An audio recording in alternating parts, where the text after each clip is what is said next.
النبي المصطفى أعوذ بالله من الشيطان الرجيم بسم الله الرحمن الرحيم تبارك اسم ربك ذي الجلال والإكرام سبحان ربك رب العزة عما يصفون وسلام على المرسلين والحمد لله رب العالمين اللهم صل على سيدنا محمد وعلى آل سيدنا محمد وبارك وسلم اللهم صل على سيدنا محمد وعلى آل سيدنا محمد وبارك وسلم اللهم صل على سيدنا محمد وعلى آل سيدنا محمد وبارك وسلم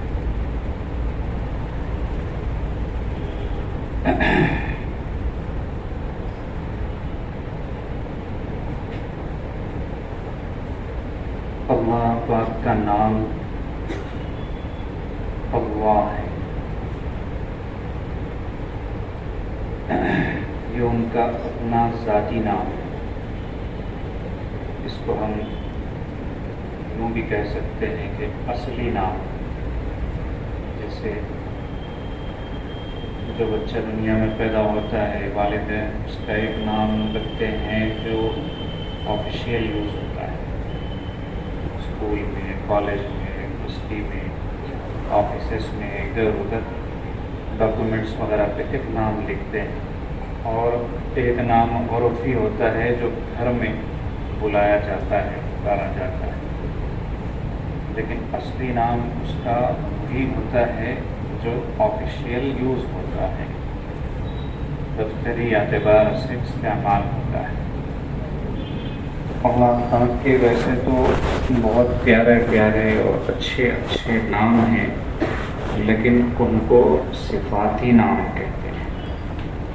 ذاتی نام ایک ہی ہے اور وہ ہے اللہ۔ اس نام میں جلال بھی ہے، جمال بھی ہے۔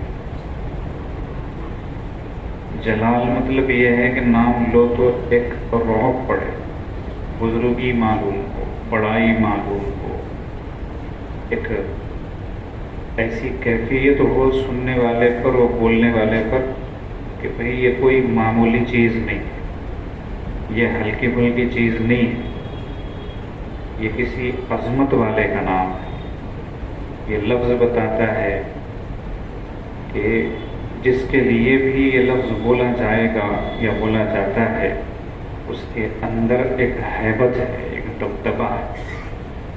جمال بھی ہے، جمال اس اعتبار سے کہ انسان ہر طرف سے تھک تھکا کر، دھکے کھا کر، ذلیل و خوار ہو کر، مایوس ہو کر، پریشان ہو کر ایک ہی نام دل کی گہرائیوں سے لیتا ہے، اور وہ نام ہے اللہ۔ جس وقت وہ یہ نام لیتا ہے تو اس کو ایک عجیب سی ٹھنڈک محسوس ہوتی ہے دل کے اندر، ایک سکون کا سمندر جیسے محسوس ہوتا ہے کہ اندر باطن میں اتر آیا، گھنی چھاؤں جیسے مل گئی، ٹینشن کا ایک بوجھ جو سر پر پڑا ہوا تھا وہ ختم ہو گیا ہے، کم ہو گیا۔ یہ چیز بتاتی ہے کہ اس نام میں جمال بھی ہے۔ تو جلال اور جمال کا حسین سنگم ہے یہ نام۔ ہر نام میں یہ خصوصیت نہیں ہوتی۔ بعض نام ہیں جن کے معنی سوچو تو لگے گا کہ یہاں صرف ہیبت ہی ہیبت ہے، رعب ہی رعب ہے، ڈر ہے، خوف ہے، ایسی کیفیت محسوس ہوتی ہے۔ جیسے اسد کہو، ایک ہے اسعد اور ایک ہے اسد، عین کے بغیر۔ اسد کہتے ہیں شیر کو، تو اسد کہو تو وہاں کوئی جمال والی فیلنگ نہیں آتی، وہاں جلال والا احساس ہی پیدا ہوتا ہے، ہیبت والا، ڈر والا۔ اسد کا مطلب یہ ہے۔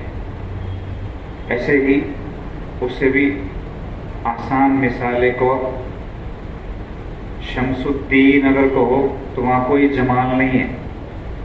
شمس کا مطلب ہے سورج.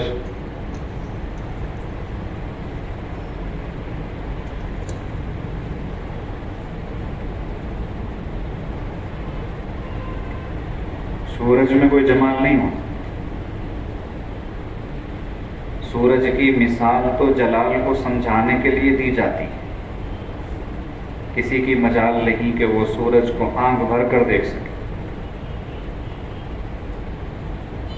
لیکن اس کے مقابلے میں اگر قمر الدین کہو تو وہاں جمال نہیں جمال ہے. قمر کہتے ہیں چاند.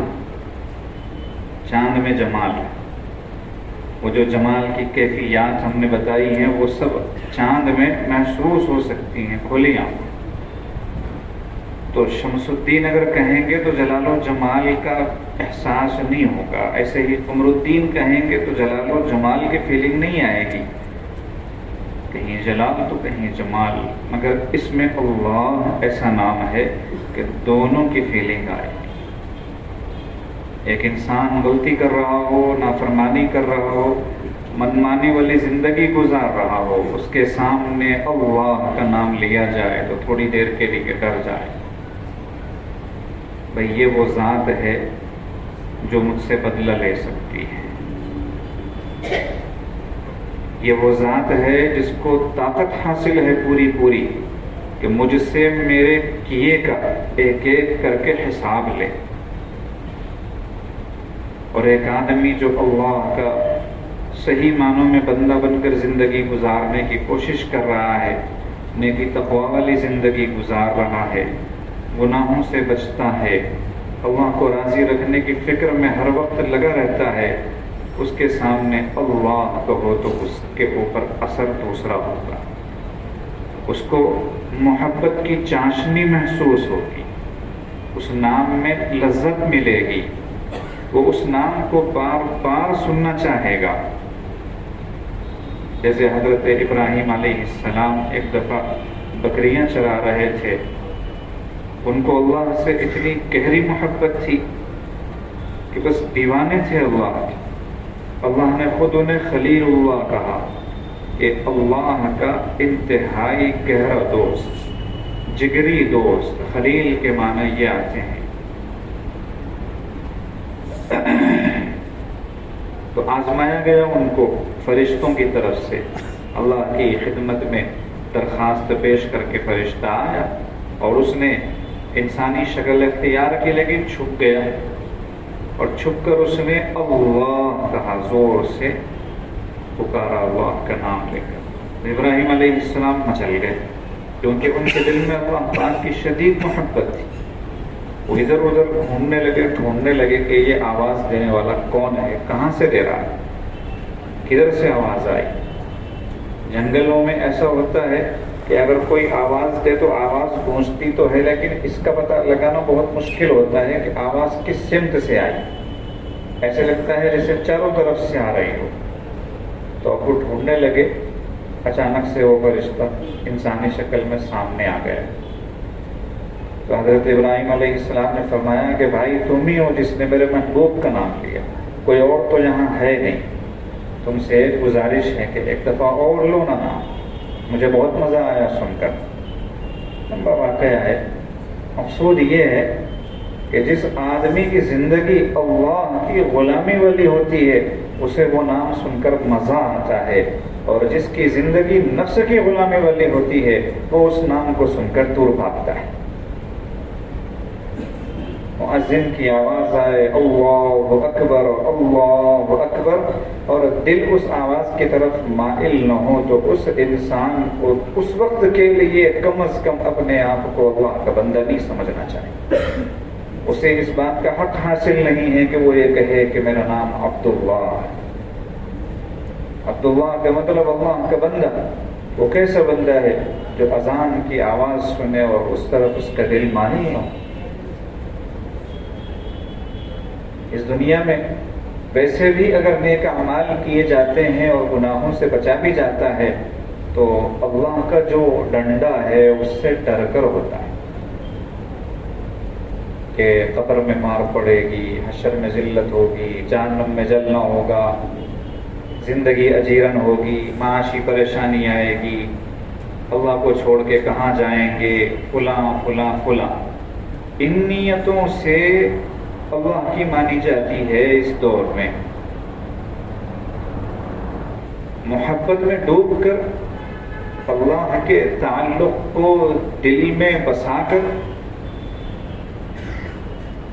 بہت مشکل، الا ماشاء، اکا دکا، 100 میں نہیں، 200 میں نہیں، 500 1000 میں ایک آدھ بندہ ایسا مل جاتا ہے جو واقعی اللہ کی محبت میں ڈوب کر اللہ کی بندگی کر رہا ہو۔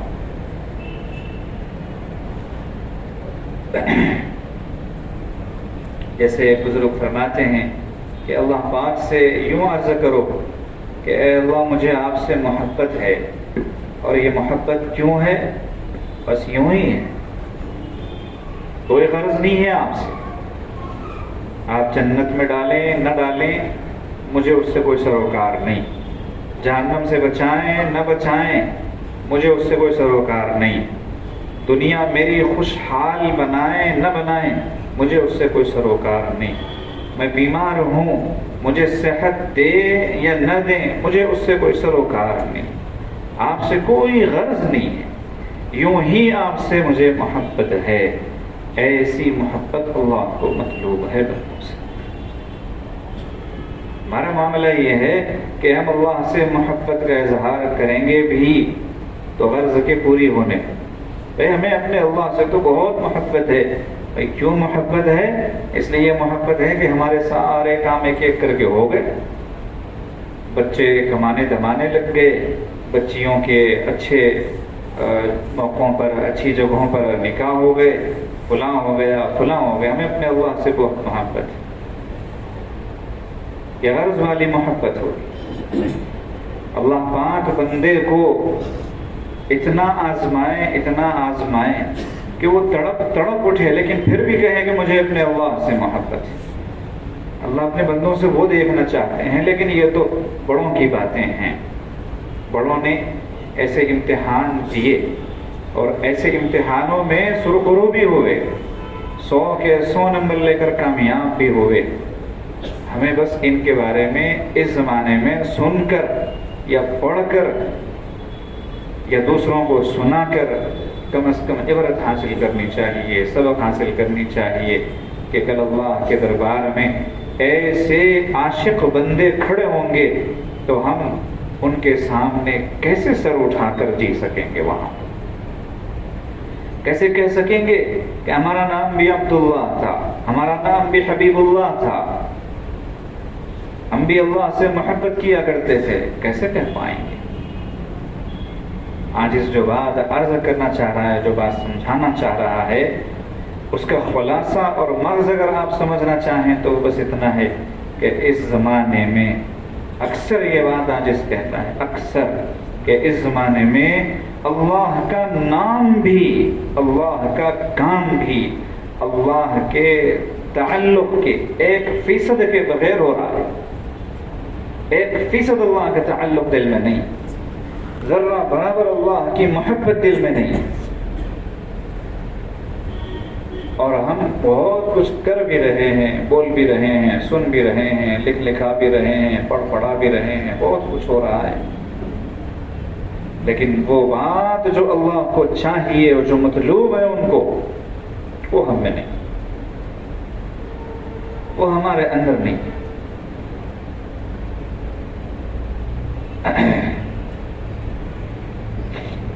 ہم نمازوں کو وقت سے پہلے آئیں گے بھی تو زیادہ سے زیادہ ہمارے ذہن میں کیا ہوگا کہ نبی علیہ السلام نے ارشاد فرمایا ہے کہ نماز کے انتظار میں وقت کا گزارنا ایسے ہی ہے جیسے نماز کی حالت میں رہنا، نماز پڑھنا۔ ہمیں اس حدیث کا پتہ ہے، اب اس حدیث کو سامنے رکھ کر ہم نماز سے وقت سے پہلے آ رہے ہیں، نماز کے وقت سے، اور انتظار میں بیٹھ رہے ہیں، لیکن کیا کبھی ہمارا خیال اور ذہن اس طرف گیا تھوڑی دیر کے لیے؟ جیسے حضرت امام ربانی مجدد الفسانی رحمۃ اللہ علیہ ارشاد فرماتے ہیں کہ اللہ کے دربار میں نماز سے کچھ وقت پہلے آ کے بیٹھ کر یہ عرض کرو کہ اے اللہ میں اس لیے پہلے آ گیا ہوں کہ مجھے آپ سے محبت ہے. اے اللہ میں پہلے اس لیے آ گیا ہوں کہ مجھے آپ سے محبت ہے. اور پھر نماز جب ہو چکے، نمازی جا چکے ہیں، آپ سنت و نوافل سے بھی فارغ ہو جائیں، اپنی جگہ پر بیٹھے رہو، اٹھنے کی اور جانے کی جلدی نہ کرو، اور پھر اللہ سے یوں کہو کہ اے اللہ جانے کا وقت ہو چکا ہے، پھر بھی اس لیے بیٹھا ہوا ہوں اور نہیں جا رہا ہوں کہ اے اللہ آپ سے مجھے وحشت نہیں ہے، انسیت ہے آپ سے. وحشت کا مطلب نامانوسیت، اجنبیت، طبیعت کا نہ لگنا. جیسے ایک آدمی کا کسی آدمی سے دل نہ ملتا، طبیعت میل نہ کھاتی، تو اس کے ساتھ منٹ 2 منٹ گزارنا بھی عذاب معلوم ہوگا. یہ اجنبی آدمی جس سے کوئی تعلق نہیں، پہچان نہیں، شناسائی نہیں، اس کے بازو بیٹھنے کے لیے آدمی سوچے گا کہ اس سے میرا کون سا تعلق ہے جو اس کے بازو بیٹھوں، اس سے بات کروں، اس کی خیریت پوچھوں. تو تعلق کا نہ ہونا اس کے بازو بیٹھنے سے منع کرے گا. اس کو کہتے ہیں وحشت کا ہونا، اجنبیت محسوس ہونا. تو فرماتے ہیں کہ اللہ کے دربار میں نماز کے بعد بیٹھ کر یوں کہو کہ اے اللہ گیا اس لیے نہیں ہوں کہ آپ سے مجھے وحشت نہیں ہے، آپ سے طبیعت میل کھاتی ہے، دل مائل ہوتا ہے آپ کی طرف، اچھا لگتا ہے آپ کے دربار میں بیٹھنا. ان چیزوں کی طرف ہمارا ذہن کبھی جاتا ہے؟ کبھی نہیں جاتا، اس لیے کہ ہمیں ان چیزوں کی ہوا بھی نہیں لگی. ہم یا تو فضائل کے شوق میں کریں گے یا عذاب کے ڈر سے کریں. محبت کس چیز کا نام ہے وہ ہمیں پتہ ہی نہیں. اللہ فرماتے ہیں تبارک اسم ربک، تیرے رب کا نام بڑی برکت والا ہے. ثنا پڑھی جاتی ہے نماز شروع کرنے کے بعد، سب سے پہلے ثنا پڑھی جاتی ہے، سبحانک اللہم وبحمدک وتبارک اسمک. یہ جو وتبارک اسمک والا جملہ ہے یہ قرآن عظیم الشان کی آیت کا ایک ٹکڑا ہے. تبارک اسم ربک ذی الجلال والاکرام، کہ تیرے رب کا نام بڑی برکتوں والا ہے. یہ اللہ پاک فرماتے ہیں. ابھی جب برکتیں اس میں ہیں، اور برکت کا مطلب کیا ہوتا ہے؟ برکت کا مطلب ہے وہ سونے کی چڑیا جسے ہر کوئی حاصل کرنا چاہتا ہے ہر زمانے میں. وہ شخص جو برکت کے معنی اور مطلب سے بھی آشنا نہیں ہوتا، صرف دوسروں سے سنا ہوتا ہے، وہ بھی درخواست کرتا ہے کہ حضرت برکت کی دعا فرما دیجیے، برکت کی دعا کر دیجیے. اسے پوچھا جائے کہ بھئی یہ برکت کیا چیز ہے آپ سمجھتے ہو؟ کہتے ہیں نہیں پتا، بس بڑے بوڑھوں کو سنا کہتے ہوئے برکت برکت، تو میرے بھی ذہن میں یہ لفظ آ گیا اور زبان پر چڑھ گیا، اور میں بھی آپ سے برکت کی دعا کروا رہا ہوں. کہ زیادہ سے زیادہ اگر وہ برکت کے معنی بتائے گا تو کیا بتائے گا کہ حضرت میں 1000 روپے کماتا ہوں، آپ دعا کیجئے کہ اس میں ایسی برکت ہو جائے کہ وہ 1000 کے 5000 ہو جائیں. زیادہ سے زیادہ یہ مفہوم، انتہائی سطحی درجے کا مفہوم ہے یہ، جبکہ برکت کے معنی یہ ہے ہی نہیں کہ 1000 کے 5000 ہو جائیں. اس کو تو کثرت کہتے ہیں. 1000 ہے تو قلت، تھوڑا ہے، کم ہے، اور 1000 کے 2000 ہو گئے تو یہ کثرت، 1000 کے مقابلے میں زیادہ ہو گئے. 2 کے 3، پھر 3 کے 4 اور 4 کے 5 تو زیادہ ہو گئے. تو یہ تو کثرت ہے. 1000 کے 5000 کا ہونا برکت نہیں ہے، کیونکہ بہت سارے اس دنیا میں ایسے ہیں جو پہلے ہزاروں پتی تھے، پھر لاکھوں ہوئے، پھر کروڑوں ہوئے، پھر اربوں ہوئے، پھر کھربوں ہوئے، اور دل کے ایسے فقیر ہیں کہ ان کے آنسو رکتے ہی نہیں، شکایتیں کرتے ہوئے کہ یہ چیز ناکافی ہے، ناکافی ہے، ناکافی ہے، پریشان ہوں، مقروض ہوں. ہم تو کہتے ہیں جتنا بڑا پتی ہوگا اتنا ہی زیادہ وہ مقروض ہوگا.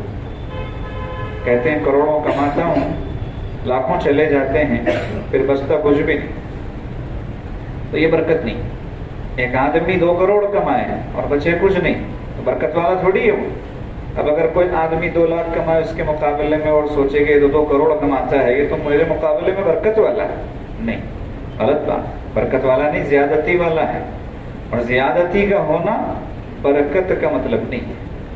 بالکل بھی نہیں. آپ حضرات علماء کرام سے پوچھیں. برکت کا مطلب یہ ہے کہ چیز جتنی ہے اتنی ہی ہو اور کام بن جائے. چیز جتنی ہے اتنی ہی ہو اور کام بن جائے. جیسے عمر میں برکت کا مطلب کیا ہے؟ کسی کی عمر 60، کسی کی 70، کسی کی 80، کسی کی 50، جو بھی ہو، اس میں اس کے سارے کام ہو جائیں، کچھ نہ بچے. اس کی زندگی ایسی گزرے کہ لوگ کہیں کہ ماشاءاللہ کیا زندگی تھی اس کی، کہیں بھی کوئی کمی نظر نہیں آتی. یہ ہے برکت. بھلے عمر کم رہی ہو لیکن برکت. عمر کا زیادہ ہونا برکت نہیں. جیسے نبی علیہ السلام نے ارشاد فرمایا کہ صلہ رحمی کی وجہ سے انسان کی عمر میں اضافہ کر دیا جاتا ہے. محدثین فرماتے ہیں کہ عمر تو انسان اپنی پیدائش سے پہلے ہی لے کر آتا ہے. پیدائش سے پہلے اللہ پاک طے کر دیتے ہیں کہ اس کی عمر کیا ہوگی، اس کے حساب سے وہ دنیا میں آتا ہے. تو پھر عمر میں اضافے کا کیا مطلب ہے؟ اکثر محدثین نے ارشاد فرمایا اس کا مطلب یہ ہے کہ اللہ پاک اس کی اتنی ہی عمر میں وہ برکت عطا فرماتے ہیں کہ مثال کے طور پر اگر 60 کے بجائے اس کی عمر 80 کی ہوتی تو وہ کام 60 میں ہی ہو جاتا ہے. بقیہ 20 کی اسے ضرورت نہیں ہوتی. تو برکت کا یہ مطلب ہے. بچوں میں برکت کا یہ مطلب نہیں ہے کہ بچے 12 ہوں، 15 ہوں، 18 ہوں. بچوں میں برکت کا مطلب یہ ہے کہ 2 ہوں، 3 ہوں اور پوری دنیا میں اس کی عزت کا ذریعہ بنے، اس کی سرخ روئی کا ذریعہ بنے، اس کی نیک نامی کا ذریعہ بنے، اس کی آنکھوں کی ٹھنڈک بنے، فرمانبرداری اور اطاعت گزاری میں دنیا بھر میں مثال بنے کہ فلاں کے بچے دیکھو کیسے ہیں.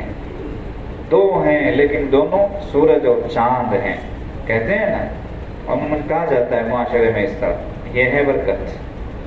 کسی کے زیادہ بچے ہوتے ہیں، سارے کے سارے گرے پڑے ہوتے ہیں، بس ایسے ہی، نہ پڑھائی لکھائی میں آگے بڑھے اور نہیں عقل و شعور کے اعتبار سے، نہ کمانے والے بنے، کچھ نہیں.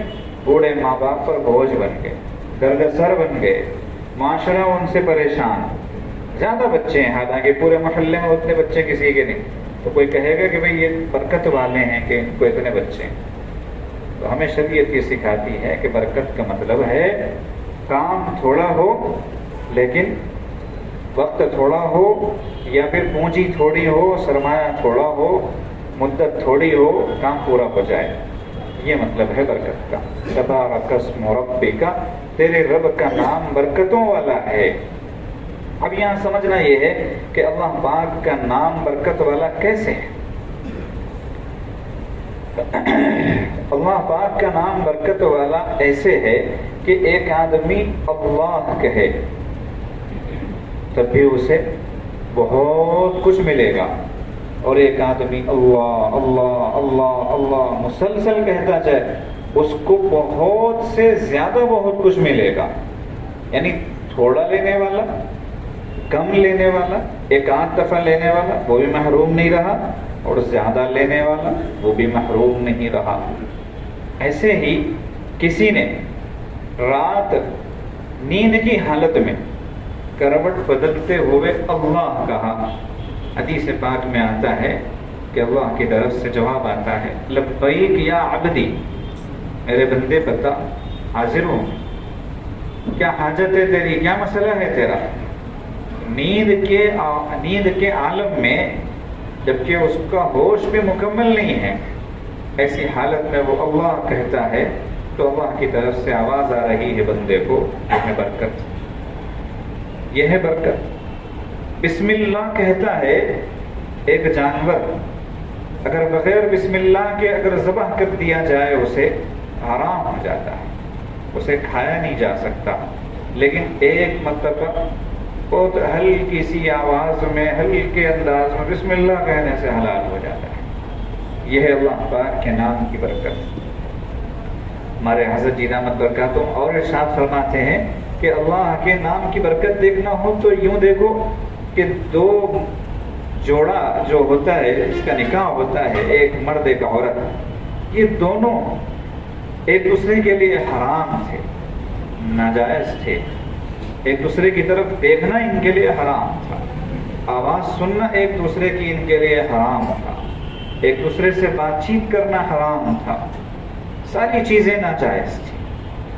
اگر وہ لوگ ناجائز طریقے سے ایک دوسرے کی طرف دیکھتے تو نبی علیہ السلام کے فرمان کے مطابق اللہ پاک ان پر لعنت بھیجتے۔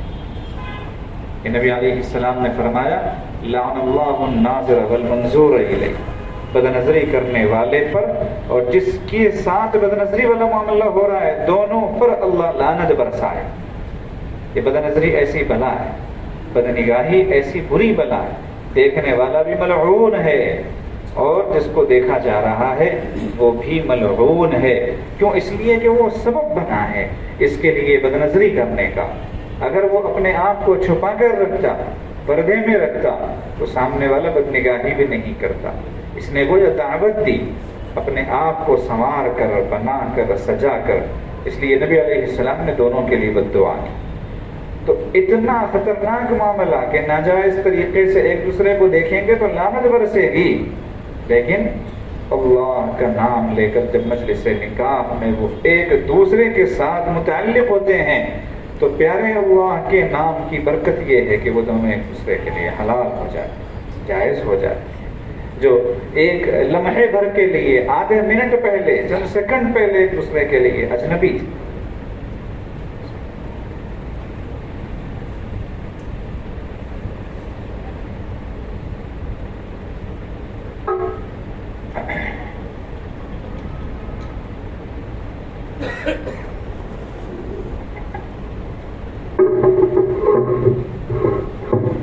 تبارک اسم ربک، اللہ کا نام ایسا برکت والا ہے۔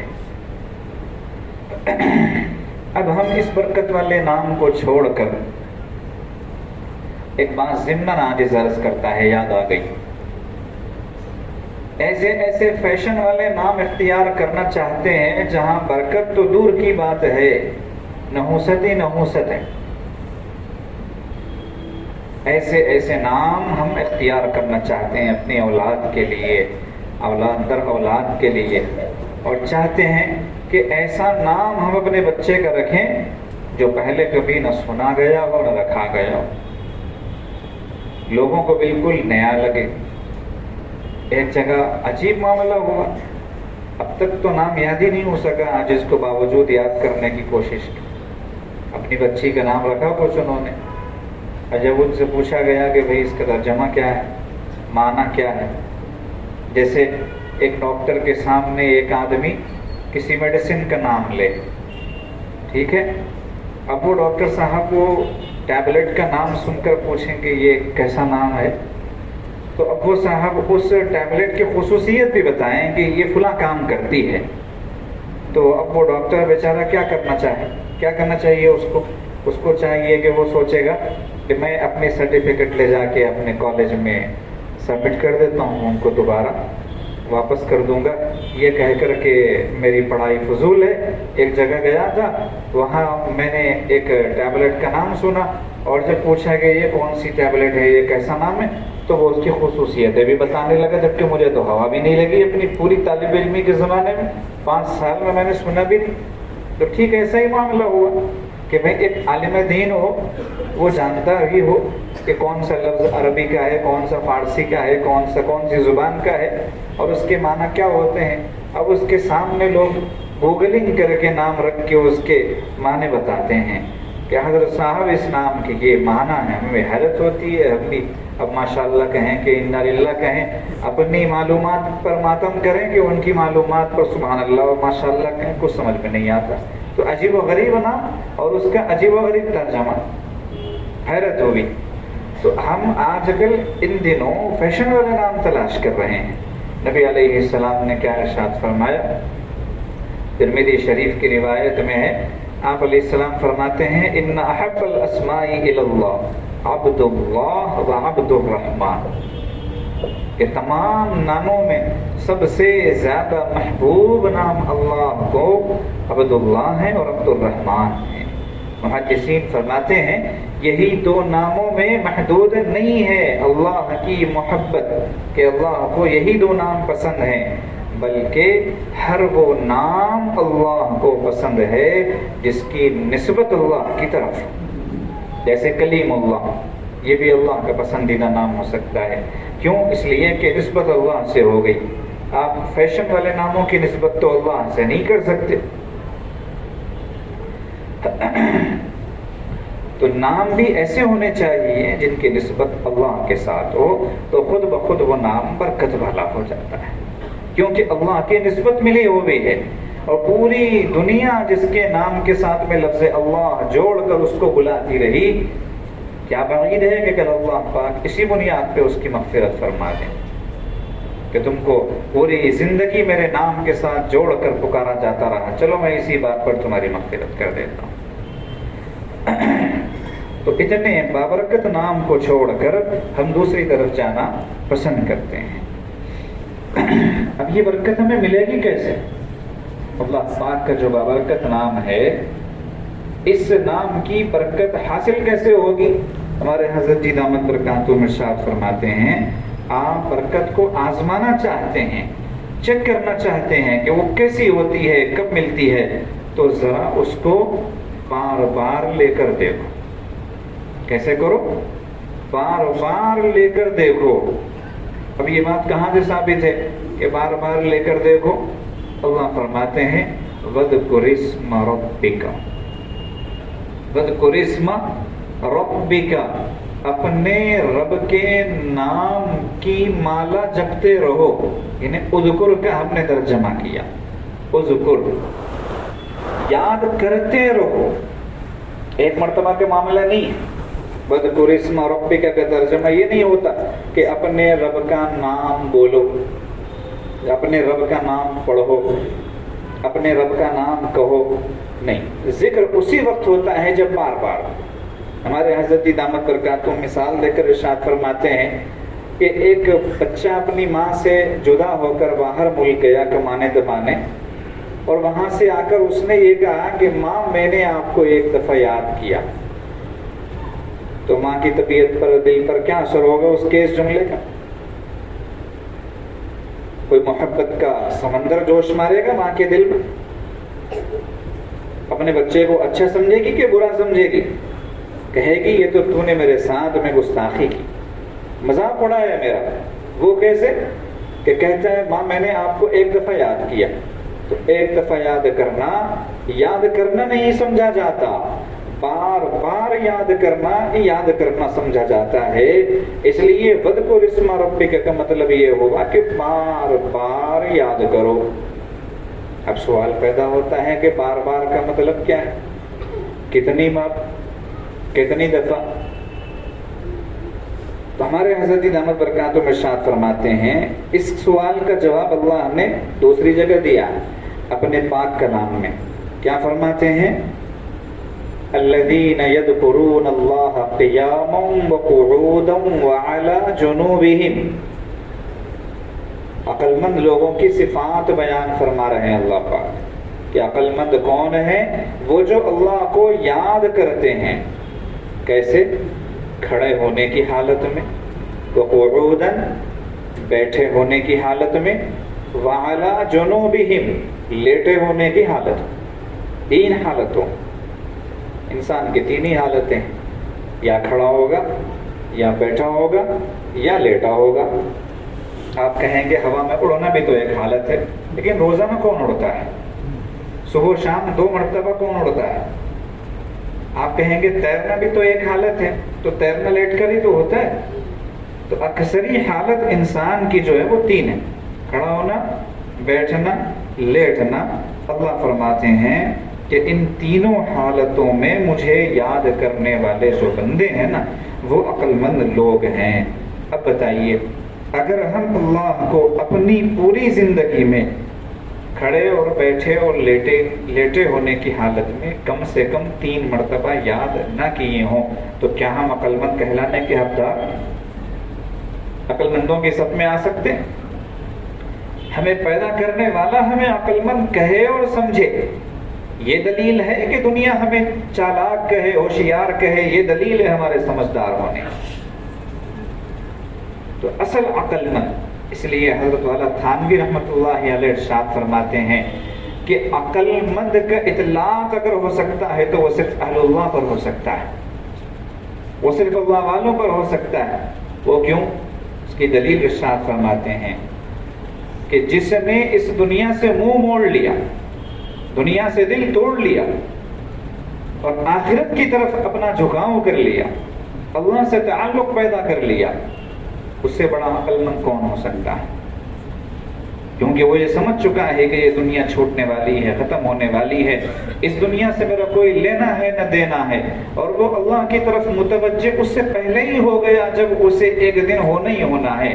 تو یہ سب سے بڑا عقل مند ہے. نبی علیہ السلام نے بھی یہی بات ارشاد فرمائی، الکیس من دان نفسہ، عقل مند تو اس کو کہتے ہیں جو اپنے نفس کو اپنی مٹھی میں کرے، نفس کا غلام نہ بنے بلکہ نفس کو اپنے تابع کر لے. وعمل لما بعد الموت، اور آخرت کی تیاری میں لگ جائے، آخرت کی تیاری میں لگ جائے. وہ یا خلاصہ یہ ہے کہ دنیا سے تعلق ختم اور آخرت سے تعلق ہونا چاہیے. یہ ہے عقل مند. تو کتنا ذکر کرنا؟ اللہ فرماتے ہیں اتنا کرو، اتنا کرو، اتنا کرو، اتنا کرو کہ زیادہ کا لفظ کم از کم صادق آئے. میں نے آپ کو بہت بار فون کیا، اگر کوئی کہے میں نے آپ کو کئی دفعہ فون کیا، تو اس کے لیے کم سے کم کتنی دفعہ ہونا چاہیے؟ کم سے کم کتنی دفعہ ہونا چاہیے؟ کئی دفعہ، بہت بار. اس کے لیے کم سے کم 3 بار ہونا چاہیے. کم سے کم 3 سے کم ہو تو اس کو کئی دفعہ نہیں کہتے، اس کو بہت بار نہیں کہتے. اللہ نے صبح، دن اور رات دونوں کے 3 حصے کیے ہیں. دن کے 3 حصے، صبح، دوپہر، شام، اور پھر رات کے بھی 3 حصے. ایک کو کہتے ہیں ثلث اول، پہلا تہائی، اور دوسرا ہوتا ہے نصف اللیل، رات کا درمیانی حصہ، اور ایک ہوتا ہے آخر اللیل، رات کا اختتامی حصہ، ختم ہونے والا. اس کو ثلث آخر بھی کہہ سکتے ہیں. رات کے 3 حصے، ایک اول حصہ، ایک دوسرا، ایک تیسرا. رات جب شروع ہوتی ہے تو اول حصہ شروع ہو گیا، جیسے یہ اول حصہ ہے.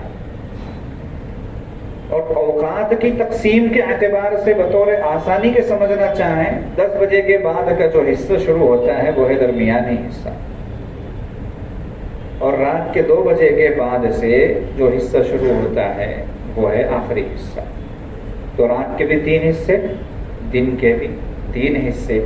جو دن کے 3 حصوں میں اور رات کے 3 حصوں میں اللہ آپ کو یاد کیا، وہ کہہ سکتا ہے کہ پیارے اللہ میں نے آپ کو یاد کیا. اور جس کو اتنی بھی توفیق نہیں ملتی وہ نہیں کہہ سکتا کہ اللہ میں آپ کو یاد کرتا ہوں. اس کی مثال وہی ہوگی جو اپنی ماں سے کہے آ کر بچہ کہ میں نے آپ کو ایک دفعہ یاد کیا. تو اتنی مرتبہ اللہ کو یاد کریں، اتنی مرتبہ اللہ کو یاد کریں کہ اللہ پاک بھی متوجہ ہوں کہ کون ہے مجھے یاد کرنے والا، مجھے اپنی طرف متوجہ کرنے والا. حضرت جی احمد برکاتہ میں ارشاد فرماتے ہیں ایک مرتبہ امی کہنے پر 3 سال کے بچے کی ماں بھی متوجہ نہیں ہوتی، 2 سال کے بچے کی ماں بھی متوجہ نہیں ہوتی. جب وہ امی امی امی امی کی رٹ لگاتا ہے تو پھر وہ متوجہ ہوتی ہے کہ بچے کیا بات ہے. باپ ایک آواز پر متوجہ نہیں ہوتا، مالک ایک آواز پر متوجہ نہیں ہوتا، تو اللہ پاک کو آپ صرف چٹکی بجاتے ایک آواز میں اپنی طرف کیسے متوجہ کرنا چاہتے؟ لوگ کہتے ہیں بطور شکایت کیا کہتے ہیں کہ میں تو نمازیں بھی پڑھتا ہوں، میں تو روزے بھی رکھتا ہوں، قرآن پاک کی تلاوت بھی کرتا ہوں، وہ فلاں بھی ہوتا ہے فلاں بھی ہوتا ہے، لیکن میرا مسئلہ ہی حل نہیں ہو رہا. پریشانیاں جو کی تو ہیں، گھر میں فلاں مسئلہ ہے، فلاں جگہ فلاں مسئلہ ہے، کاروبار میں فلاں مسئلہ ہے. تو ہم گویا اللہ پاک پر احسان کر رہے ہیں نمازیں پڑھ کر. حضرت فرماتے ہیں کہ ہمارا راتوں دن یاد کر کے اللہ کے دربار میں یہ عرض کرنا کہ اے اللہ یہ یاد تو کچھ بھی نہیں ہے، آپ اس یاد کو میلے کپڑے کی طرح لپیٹ کر پھینک سکتے ہیں، آپ کو حق ہے کہ میں کیا اور میری یاد کیا، مجھے تو آپ کا فضل چاہیے۔ ہمیں کہنا یہ چاہیے بجائے اس کے کہ ہم یہ کہیں کہ ہم اتنا اللہ اللہ کر رہے لیکن ہمارا کام نہیں بن رہا ہے۔ جب نبی علیہ السلام ہر نماز کے بعد 3 دفعہ استغفر اللہ استغفر اللہ استغفر اللہ کہنے کے عادی تھے کہ اللہ سے معافی طلب کیا کرتے تھے، کیوں؟ وجہ بتائی حضرات علماء کرام نے کہ نبی علیہ السلام کا یہ معافی طلب کرنا اس احساس کی بنا پر تھا کہ اے اللہ یہ جو نماز ہم نے ابھی پڑھی ہے آپ کی شان کے اعتبار سے، آپ کے مقام و مرتبے اور عظمت کے اعتبار سے کوئی حیثیت نہیں رکھتی، ہم اس کو آپ کے دربار میں پیش کیسے کریں کہ ہم نے یہ نماز پڑھی ہے؟ ہم تو بس معافی مانگتے ہیں آپ سے کہ آپ کی شان کے مطابق حق ادا کرنا نہیں ہوا، اس لیے آپ درگزر فرما دیجیے۔ یہ نبی علیہ السلام کا دائمی معمول تھا ہر نماز کے بعد، تو ہم کیسے اپنی نمازوں کو اللہ کے سامنے بطور احسان کے رکھ سکتے ہیں؟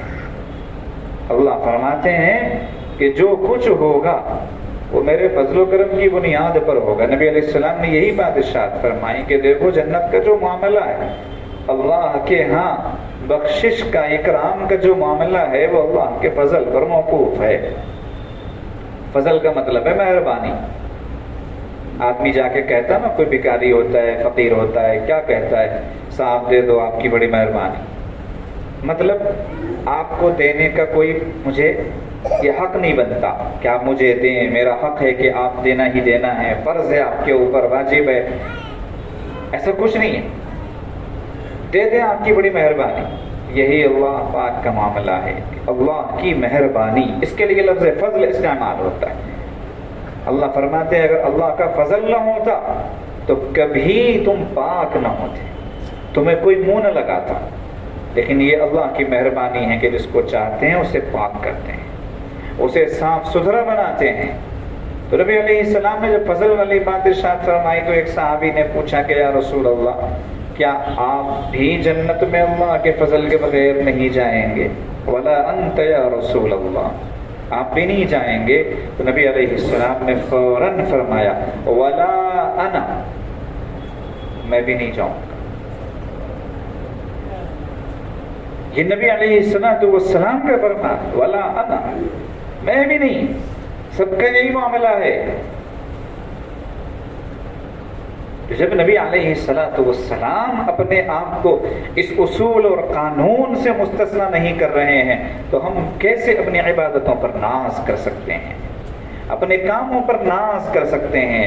یہ بات عاجز ذرا خواص سے کہنا چاہتا ہے، چاہے کسی بھی شعبے سے تعلق رکھتے ہوں، دین کے کسی بھی کام سے ان کا تعلق ہو، پڑھنے پڑھانے سے تعلق ہو یا اللہ اللہ سیکھنے سکھانے سے تعلق ہو یا کسی بھی اعتبار سے دین کے کام سے، وہ کبھی بھی اپنے آپ پر ناز نہ کریں، کبھی بھی اپنے آپ پر ناز نہ کریں کہ ہم نے یہ کیا اور وہ کیا، ہم یہ کرتے ہیں وہ کرتے ہیں، بالکل بھی نہیں، بالکل بھی نہیں۔ امام الانبیاء صلی اللہ علیہ وسلم کو حق تھا ناز کرنے کا، انہوں نے بھی نہیں کیا، تو ہم اور آپ کس شمار میں؟ اسی لیے عاجز بات ان دنوں اکثر کہہ رہا ہے کہ اس دور میں اللہ کا نام اور کام بھی اللہ کی محبت اور تعلق کے بغیر ہو رہا ہے۔ 0/0 معاملہ ہے اللہ کے ساتھ تعلق کا اور محبت کا، اور ہم خوش ہیں اس بات پر، فخر کر رہے ہیں اس بات پر کہ اس زمانے میں ہماری طرح کوئی دوسرا نہیں۔ اب یہ چیز کیسے پیدا ہوگی؟ محبت کیسے آئے گی؟ تعلق کیسے آئے گا اللہ کا؟ وہ اللہ کو یاد کرنے سے آئے گا۔ کیسے آئے گا؟ اللہ کو یاد کرنے سے آئے گا۔ اب اس کی دلیل کیا ہے؟ اللہ فرماتے ہیں فَاذْكُرُونِي أَذْكُرْكُمْ، تم مجھے یاد کرو میں تمہیں یاد کروں گا، تم مجھے یاد کرو میں تمہیں یاد کروں گا۔ ظاہر سی بات ہے ایک آدمی کو جب دوسرے سے کچھ تعلق محسوس ہوگا تبھی تو یاد کرے گا نا۔ وہ جب تعلق محسوس نہیں ہوگا تو کیوں یاد کرے گا؟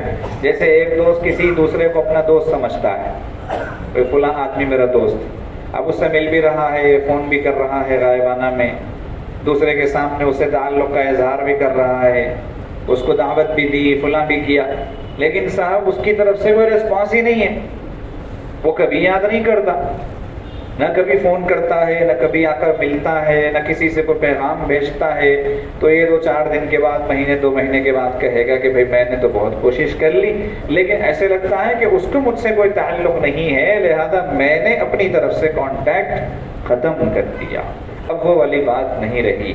تو ایک انسان دوسرے انسان سے رسپانس چاہتا ہے، جواب کی توقع رکھتا ہے، اور یہ سمجھتا ہے کہ اس کا بھی مجھے یاد کرنا یہ اس کے قلب میں میرے سے تعلق ہونے کی علامت ہے۔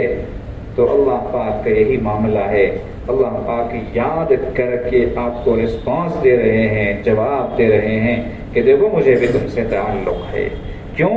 اس لیے کہ تم نے فذکرونی پر عمل کیا۔ اللہ فرماتے تم مجھے یاد کرو، اس پر تم نے عمل کیا، تم نے مجھے یاد کیا، تو اب اس کے نتیجے میں بھی تمہیں جواب دے رہا ہوں۔ وہ کیسے؟ اذکرکم، کہ میں بھی تمہیں یاد کر رہا ہوں۔ اب اللہ پاک کی یاد کا کیا مطلب ہے؟ اللہ کا فون کیسے آتا ہے؟ اللہ پاک پیغام کیسے بھیجتے ہیں؟ تعلق کا کیسے اظہار کرتے ہیں؟ ان کا ایک الگ ہی معاملہ ہے۔ لوگ جتنا زیادہ امتیازی حیثیت اختیار کرنا چاہیں کرتے ہیں، یعنی وہ یہ دیکھتے ہیں کہ کچھ یونیک ہو میرے اندر جو دوسروں کے اندر نہ ہو۔ سب لوگ یہی کرتے ہیں، میں بھی یہی کروں گا تو فرق کیا رہ جائے گا؟ تو میں کچھ الگ کرتا ہوں، ہٹ کر کرتا ہوں، تو اپنی صلاحیت دکھانے کا موقع تلاش کرتے ہیں، اپنا ٹیلنٹ دکھانا چاہتے ہیں۔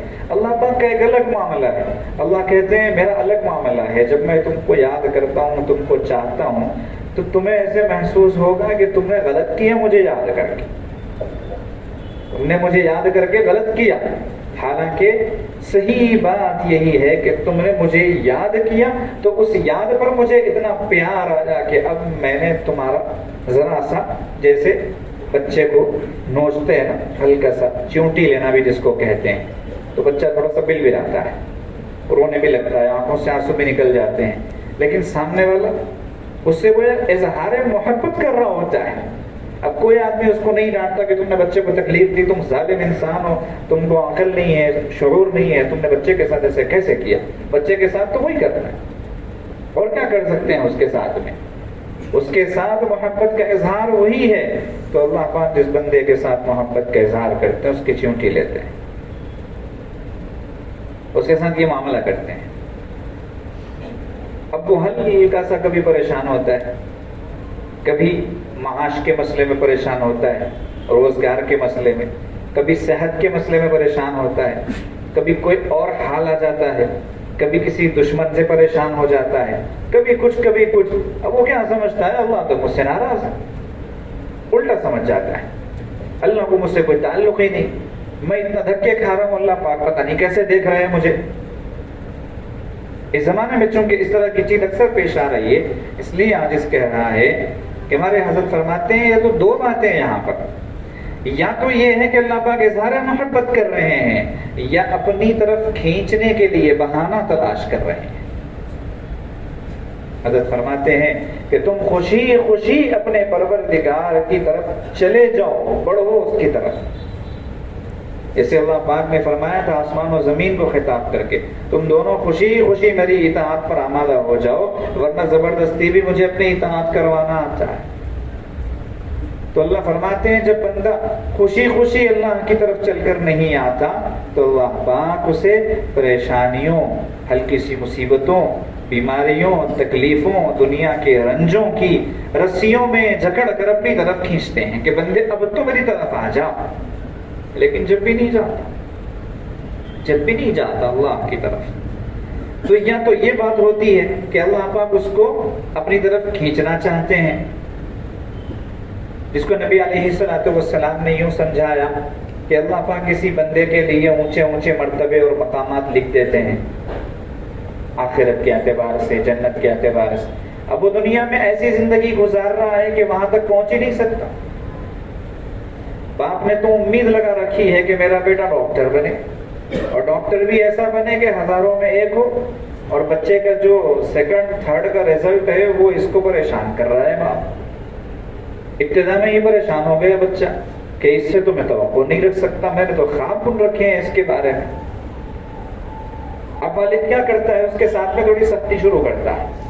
اب تک جو لاڑ پیار تھے ان میں کمی کرتا ہے, کھلانے پلانے کے اعتبار سے ہو, گھمانے پھرانے کے اعتبار سے ہو, پہنانے اڑانے کے اعتبار سے, کسی بھی اعتبار سے تھوڑی سی کمی کر دے گا. اور وہ کیا چاہتا ہے اس کے بدلے, کہ کہیں میرا بچہ اس لاڑ پیار میں خراب نہ ہو جائے اور رزلٹ اس کا برباد نہ ہو, یہ آگے بڑھے اور جو میرا خواب ہے وہ پورا کرے. اس کے لیے تھوڑا سا بریک لگاتا ہے. ٹھیک, اللہ پاک کا یہی معاملہ ہوتا ہے. اللہ پاک دیکھتے ہیں کہ میں نے تو اس بندے کے لیے اتنے اچھے اچھے درجے تیار کر کے رکھے ہیں اور یہ پتہ نہیں کہاں کہاں منہ مار رہا ہے, نگاہیں خراب کر رہا ہے, زبانیں خراب کر رہا ہے, کان خراب کر رہا ہے, پیٹ کو حلال حرام سے بھرتا جا رہا ہے, نہ حلال کی فکر ہے نہ حرام کا خیال ہے, کچھ نہیں. تو اللہ پاک تھوڑا سا بریک لگاتے ہیں. بریک لگاتے ہی اس کو جھٹکا لگتا ہے تو سوچتا ہے کیا ہو گیا اچانک, سب کچھ تو ٹھیک ٹھاک چل رہا تھا, سب کچھ اچھا چل رہا تھا. تو اس کی مثال سمجھ میں آئی. تو اللہ پاک ایسے کرنا چاہتے ہیں, اپنی طرف کھینچنا چاہتے ہیں. اور بقیہ جو اللہ کے نیک بندے ہوتے ہیں, تقویٰ پرہیزگاری والے ہوتے ہیں, دنیا ان کو نیک سمجھ رہی ہوتی ہے, اولیاء میں سمجھ رہی ہوتی ہے, وہ پریشان ہوتے ہیں, تو اس کی الگ کہانی ہے, اس کو یہاں بولنے کی ضرورت بھی نہیں. مختصراً یہ کہ اللہ کو یاد کرنا ایک ایسا اہم اور ضروری کام ہے جس سے اس زمانے میں اتنی غفلت برتی جا رہی ہے کہ اگر عاجز یہ کہے آپ حضرات کے سامنے کہ کبھی ایسی غفلت اللہ کو یاد کرنے کے اعتبار سے نہیں برتی گئی تو عاجز جھوٹا نہیں. اب آپ کہیں گے کہ یہ یاد کرنا نہیں ہے, مدارس کا چلنا, مکاتب کا آباد ہونا, دنیا بھر میں جتنے سارے دین کے کام ہو رہے ہیں, دینی کاموں کا ہونا, مسجدوں کا بڑا ہوا ہونا وغیرہ وغیرہ, یہ یاد نہیں ہے, یہ اللہ کا ذکر نہیں ہے. ہم کہیں گے کہ اللہ کے ذکر کی ایک شکل ہے, حقیقت نہیں ہے, حقیقت نہیں ہے. تو اس لیے کہ یاد وہ ہوتی ہے, یاد والا کہے کہ یہ یاد ہے. اس کی ایک موٹی مثال ہمارے حضرت جی دامت برکاتہم یہ ارشاد فرماتے ہیں کہ جیسے ابھی بتایا تھا کہ ماں سے بچے نے کہا کہ ماں میں نے آپ کو ایک دفعہ یاد کیا. اس کو ایک دوسرے انداز سے سمجھے. جیسے ابھی سوال قائم ہوا کہ یہ سب ذکر نہیں ہے. ماں سے بچے نے کہا کہ ماں میری زبان آپ کو روزانہ یاد کرتی ہے, میری زبان آپ کو روزانہ یاد کرتی ہے. یہ بیوی سے شوہر کہے کہ میری زبان نے آپ کو بہت یاد کی, کیا اثر ہوگا ماں پر اور بیوی پر؟ جوتے پڑیں گے کہ پھول کا ہار پہنایا جائے گا؟ جوتے پڑ سیں گے نا, کس کو یاد کہتے ہیں. یہ چھوٹا بچہ بھی جانتا ہے کہ یاد کا مطلب دل سے تعلق ہوتا ہے اس کا, کہ چھوٹا بچہ بھی کہتا ہے میرا دل آپ کو بہت یاد کرتا ہے, میرا دل آپ کو بہت یاد کرتا ہے. تب پتا چلے گا ہاں بھائی یاد صحیح ہے. کہ یاد کا مقام کیا ہے؟ دل ہے. یاد کا مقام کیا ہے؟ دل ہے. جیسے مسجد کا ممبر ہوتا ہے, ممبر کا مقام کہاں ہے؟ محراب ہے. مسجد کی محراب سے لگ کر مسجد کا ممبر ہوتا ہے. کلام اللہ ہے, کلام اللہ کا مقام کیا ہے؟ کہیں اونچی جگہ پر رکھو, یہ کلام اللہ کا مقام ہے, وہ نیچے نہیں رکھا جاتا.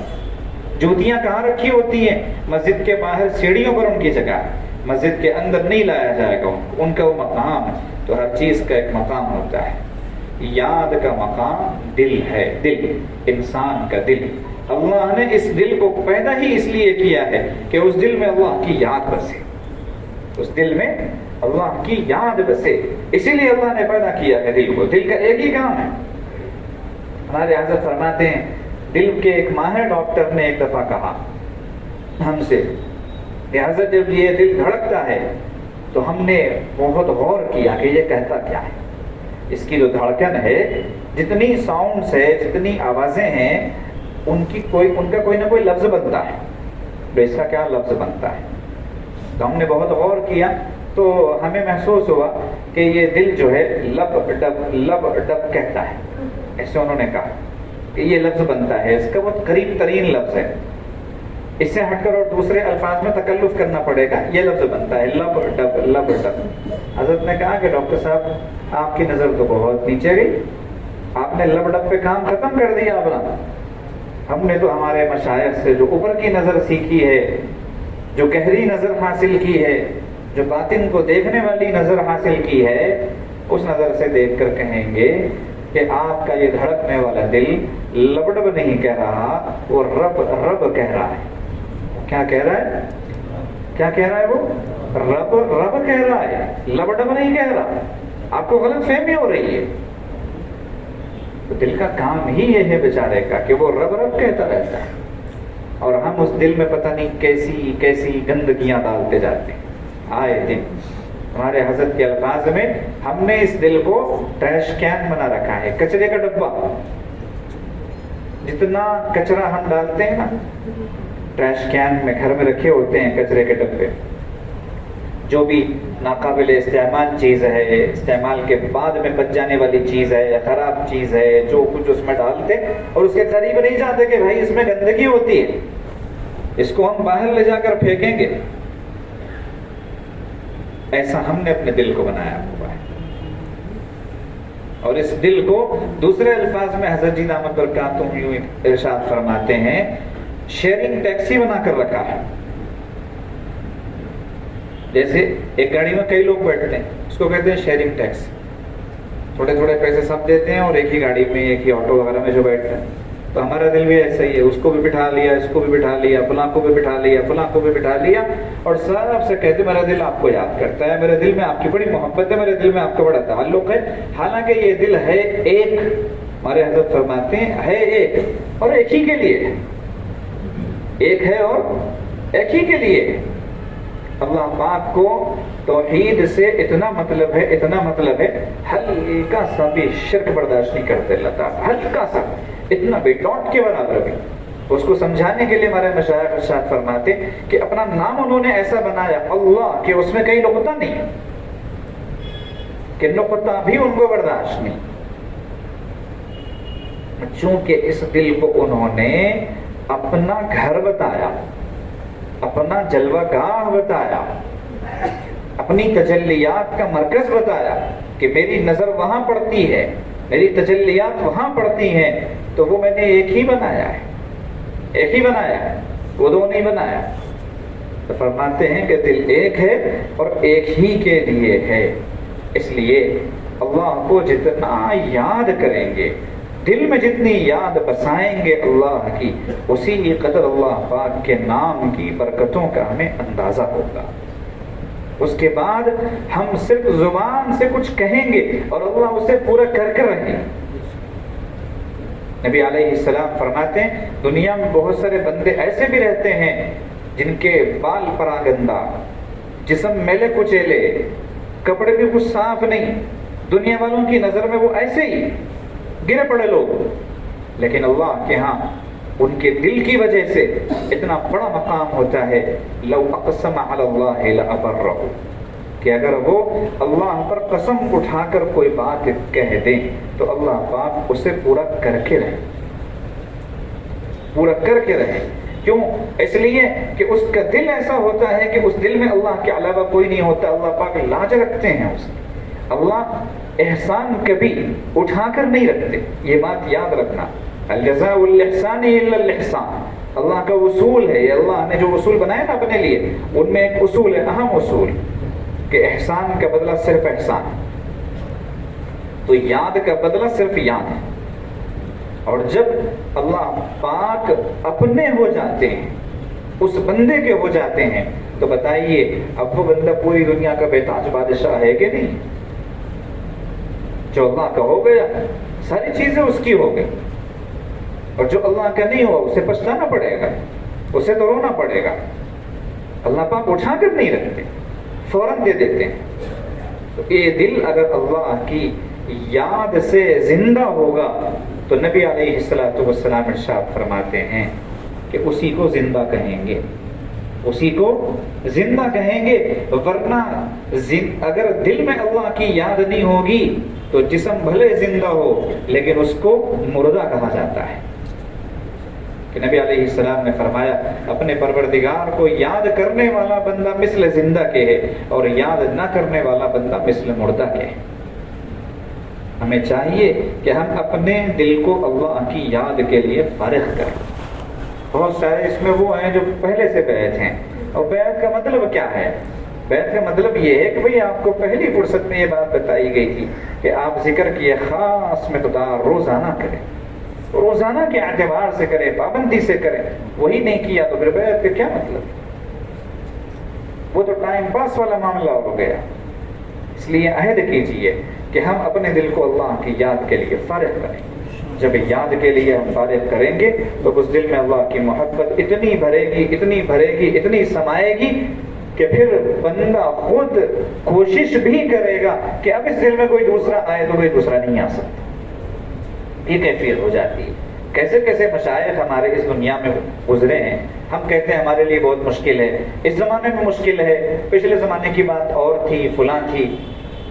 بہت بعد میں صحابہ کرام کے بعد، تابعین کے بعد، تبع تابعین کے بعد ایک بزرگ گزرے، وہ فرماتے ہیں، رو کر فرمایا کرتے تھے 70 سال کی عمر میں، کتنے سال کی عمر میں؟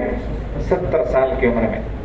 اور ایسے ہی نہیں کہتے تھے، ایسے ہی کہنا تو پھر بھی آسان ہو جاتا ہے، اللہ کو گواہ بنا کر کہتے تھے۔ اللہ کو گواہ بنا کر کہنا اتنا آسان نہیں، وہ تو ہماری باریکیوں سے واقف، علیم بذات الصدور۔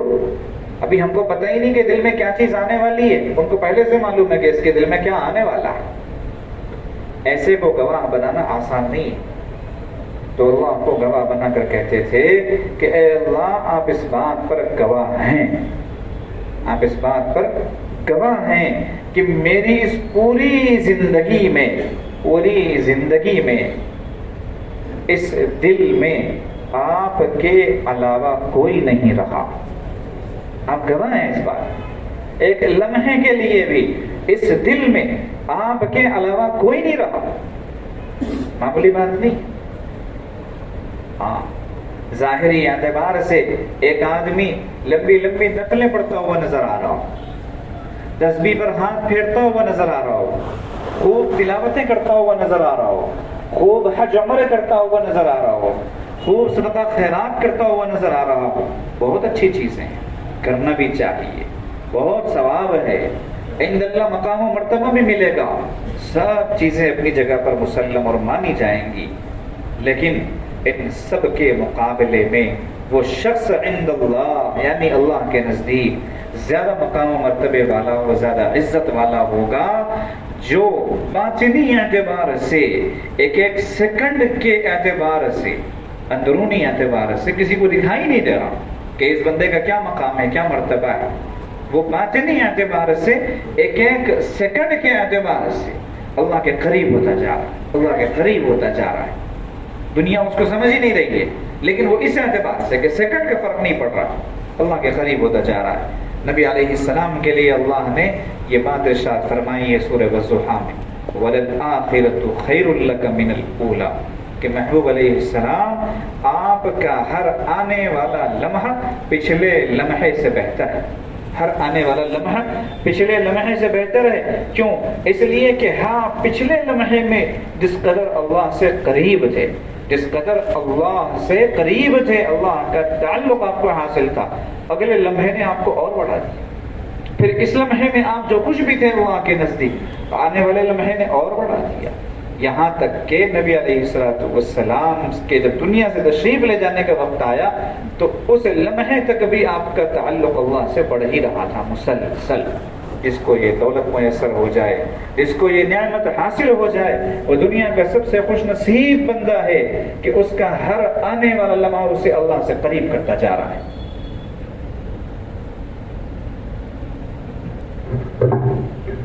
ورنہ تو یہ بات بھی خود نبی علیہ السلام نے فرمائی ہے کہ انسان اگر اللہ کے سامنے جا کے اپنے نیک اعمال بھی اگر گناتا چلا جائے، اللہ پاک سب سن کے کہیں گے میرے لیے تو کچھ نہیں تھا، مجھ سے کوئی تعلق نہیں تھا تمہارا، کہ تم نے فلاں نیت سے کیا، فلاں نیت سے کیا، فلاں نیت سے کیا، جس نیت سے کیا تھا وہ نیت پوری ہو چکی، مجھے میرے پاس تو کچھ بھی نہیں ہے، تمہارے لیے وہ جگہ ہی نہیں ہے میرے پاس۔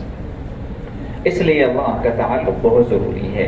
اللہ کی محبت بہت ضروری ہے جو کثرت سے اللہ کو یاد کرنے سے پیدا ہوتی ہے. اس لیے ہم نے کہا کہ ذکر کا اللہ کے ہاں اتنا خاص مقام ہے کہ اللہ پاک ایک دو دفعہ پر مطمئن نہیں ہوتے، فرماتے ہیں تم اللہ کو خوب یاد کرو. اور ہم نے شروع میں کہا خوب یاد کرنے کا مطلب کہ 3 حالتیں انسان کی ہوتی ہیں، تینوں حالتوں میں ہر حالت میں بندہ اللہ کو یاد کرے. اللہ پاک اپنے فضل و کرم سے ہم سب کو اپنے نام پاک کی برکتوں سے نوازیں اور ہمیں خوب یاد کرنے کی توفیق عطا فرمائیں. اسلام کی زندگی ایمان پر خاتمہ نصیب فرمائیں. نسبت کے نور سے ہم سب کے قلوب کو منور فرمائیں. آمین. وآخر دعوانا ان الحمدللہ رب العالمین. توبہ کی کلمات